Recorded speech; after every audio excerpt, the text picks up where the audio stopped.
Hey everyone, how's it going? So today's video is going to be all about note-taking. It's probably one of my most requested videos that I get in the comments, so I just want to go ahead and make it for you today. So basically what I'm going to do is just split it up into a couple different sections. First I'm going to talk about what you physically take your notes on, or what you can. You don't really have to listen to me, but I'm going to offer up some suggestions for you. Also I'm going to talk about kind of the material that you want to write your notes on. So what the teachers say or what's on PowerPoint slides, kind of go through a couple things like that. And then lastly, I'm going to talk about handouts and printed notes and the benefits and things like that with those. So let's go ahead and get started. So for ideas on what to physically take your notes on, I have 3 different suggestions, and depending on what level of school you're in, either middle school or high school or university or college, it's going to depend a little bit on your situation. So the first thing is just the simple old pen and paper, and that's the method that I continue to use. I've used all throughout my school education, so in middle school and high school and still now university, I'm still using just paper and pencil to take my notes. So that's the first way, and that's what really works for me. I'm going to go into this in a little bit more detail, but I'm just going to mention a couple other things now as well.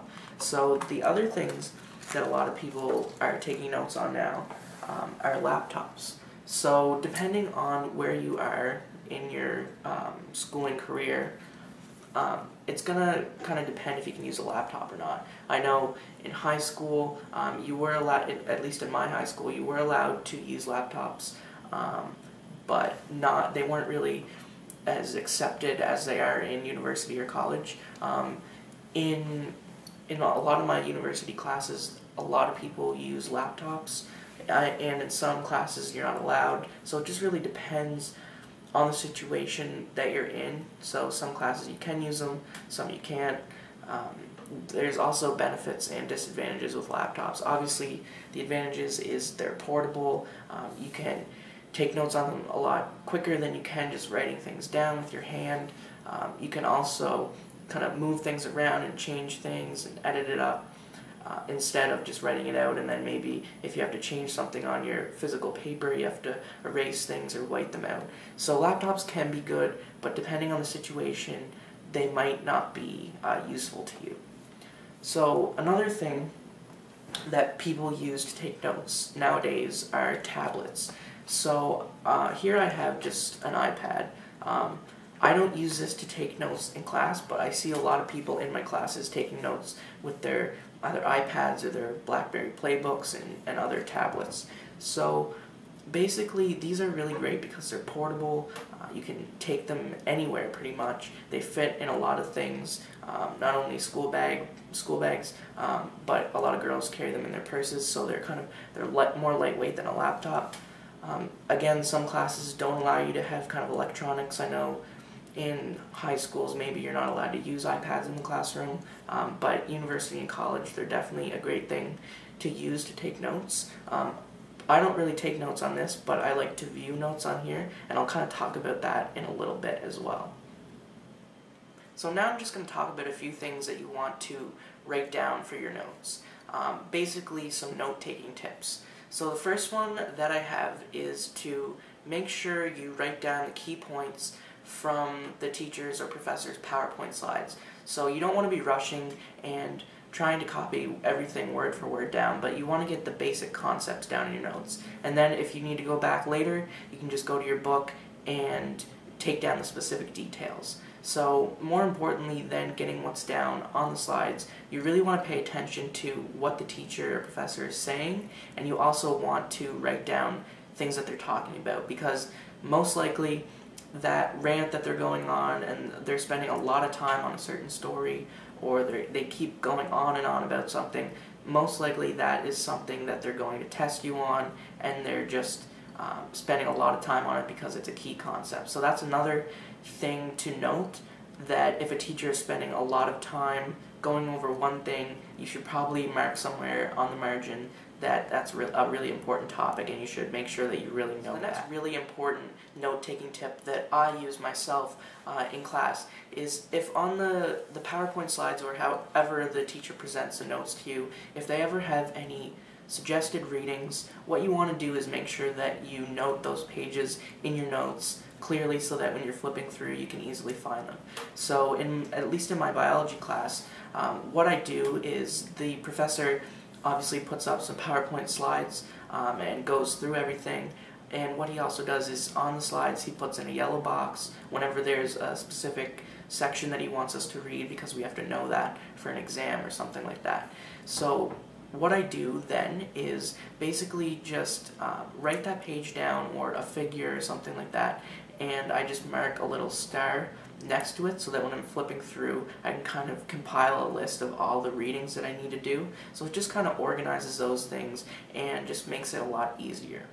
And the next tip that I have is on drawings and figures that teachers may put up for you. I know in a lot of my classes it's in like a big amphitheater, so you can see down to see what people are kind of writing. And a lot of people are trying to rush and draw all these figures that are on the slides and trying to get all the detail and all the words and all the lines connecting and everything. And that's really a waste of time when you're trying to focus on what the teacher is saying and trying to get the most important information down.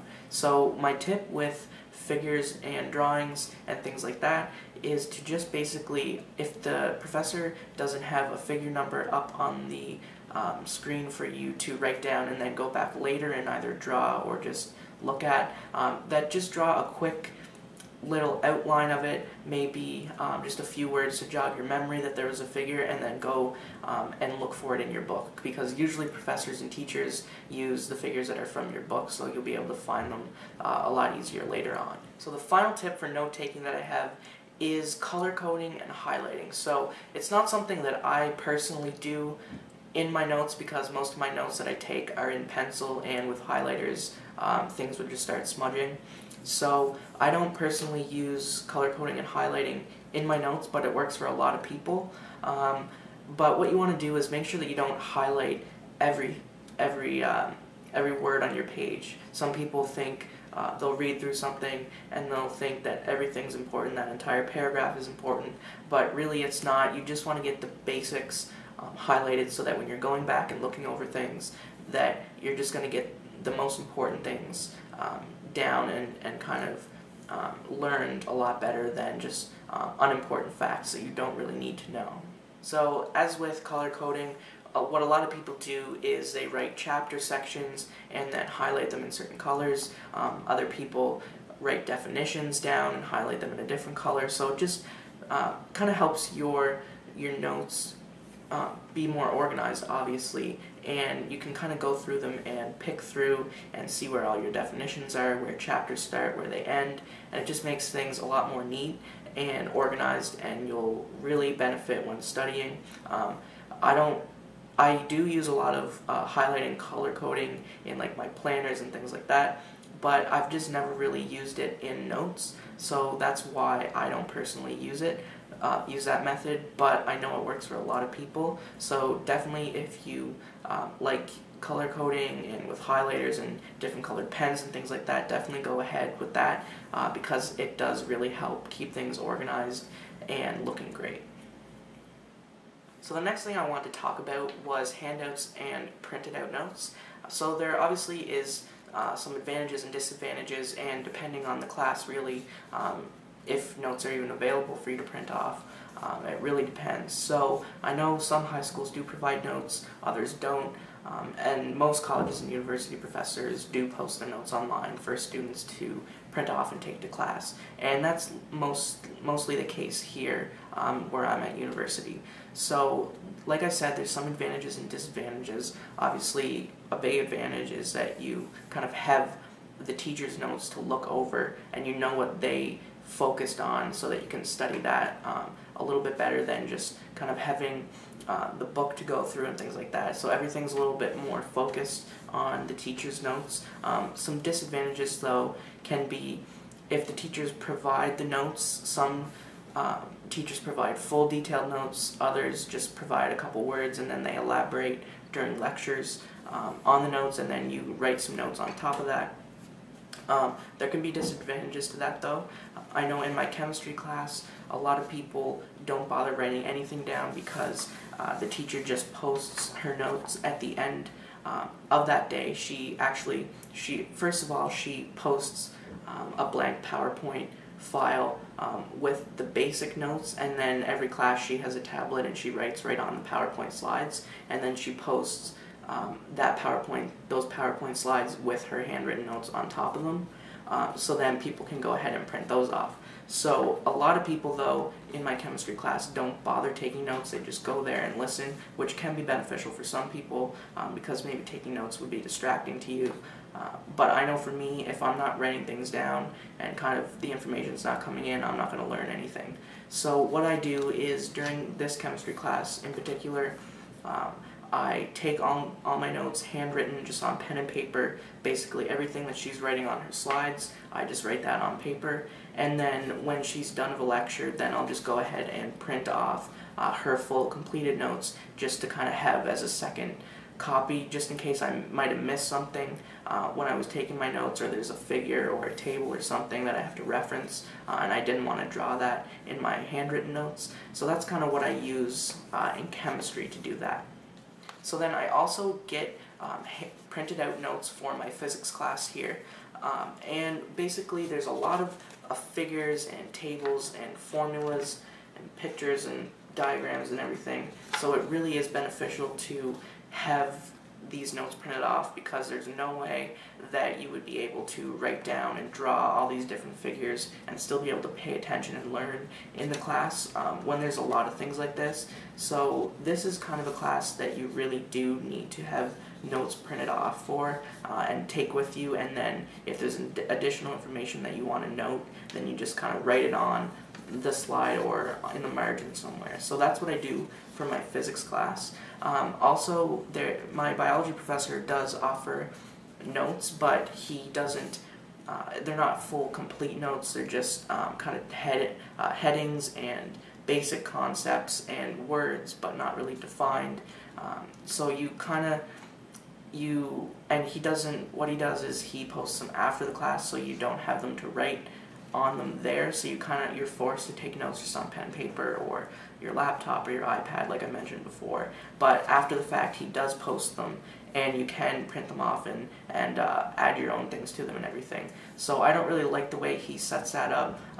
Basically, another thing in addition to printed notes, what I do is I just view the notes on my computer or on my iPad. So basically what I do for biology, for instance, when I'm studying for a test or exam, instead of printing off those notes, I'll just have them up on my computer that I can just go over. So I'm not really wasting ink and paper going over that, because I have most of what he said written down in my handwritten notes already. So just as an overview, I just want to wrap up with telling you my methods for note-taking, even though I've already pretty much discussed everything I can about it, but I just wanted to show you my notes a little bit more in depth. So for my chemistry class, like I said, you've probably already seen this in my my binder organization video, so I'm just going to show you this quickly.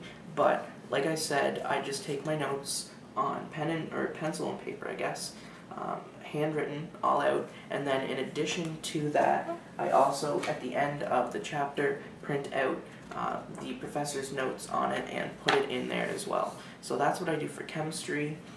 For my physics class, what I do is basically just have a binder full of all these notes that he provides for us, and just my additional things that I want to add to it, just scribbled all over the place pretty much on the sides and backs of the pages. So that's what I do for my physics class. In my there's another class I'm taking. It's kind of like a world issues class. Basically all I do is just take notes on pen and paper. That's my main method that I kind of default to. In my calculus class, I just take notes on pen and paper. For any math class, really, you can't really do that on a laptop or a tablet, because there's a lot of equations and things like that, and it would take a while to enter them on a computer. So you pretty much have to stick with pen and paper for a calculus or a math class. And for my psychology class, last semester. I don't have it this semester, but I did last semester. And what I did for that, there was a lot of readings that you had to do, and you had to make your own notes from the book, and that's really you should be doing that for all your classes, but you know, you run out of time. You don't have obviously the time to do all that for every class, but for this class it was really important. So what I did was I'd go through the book online. I also had a hard copy, but they also provided it online. And then what I did was I made a Word file, and then I just figured out all the important points and terms and definitions, and then I just wrote my notes right on the computer.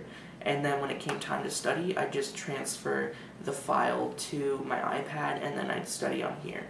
So basically all my notes for psychology from the book that I had, I also hand wrote some notes from class, but everything from the book I basically just typed up myself and then put on my iPad to view at the end. So I did one of these for every chapter, and so yeah, that's what I do for that class. So really it depends on the different classes that you have and kind of the systems that are going to work for you and aren't going to work for you, and depending on what level of school you're in, it can really differ. So you just got to find something that works for you and kind of stick with it and just perfect that system a little bit better. So that's basically all I wanted to say for this video. It's been requested a lot. There might have been a few things that I missed, but these were just the really important things that I thought I should go over. Eventually I'll probably do a second note-related video just to kind of tie in some more things that I didn't mention in this one. But I just wanted to get that out there because everyone has been requesting it, so I thought that I would go ahead and film that today. So thanks for watching. If you have any questions, you can leave them in the comments below. Also, if you have any suggestions for future videos, leave those in the comments. You can check out my website at organizedwithblake.com, and you can follow me on Twitter at organizedblake for all the latest updates. So once again, thanks for watching, and I'll see you guys in the next video. Bye.